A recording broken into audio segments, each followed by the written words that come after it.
டேய், நீங்கள் 2 பேர் தாண்டா சொன்ன பேச்சை கேட்க மாட்டீங்க.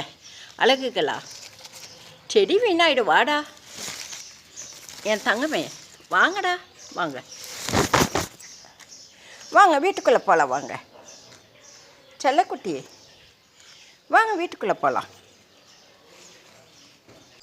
இல்லைமே, கண்ணு வைக்கிறதுக்குள்ளே ஒடியாந்துட்டீங்க. இங்கே அழகு, இங்கே பாருங்க. செல்லக்குட்டி, என்ன கண்ணு வைக்கிறதுக்குள்ளே இங்கே ஓடி வந்துட்டீங்க? பிளாக் எங்கே கூப்பிட?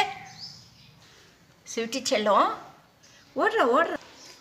டே செல்லம், இவ்வளோ நேரம் அங்கே இருந்த, இப்போ இங்கே ஓடியாந்துட்ட. செல்லக்குட்டிங்களா, இங்கே பாருங்களேன், இங்கே வாங்களேன். செடி ஒரு வழி ஆயிடுச்சுடா. அழகு செல்லங்களா, என் தங்கமே எங்கே இருக்கிறீங்க? வாங்க பார்க்கலாம். டேய் செல்லக்குட்டி,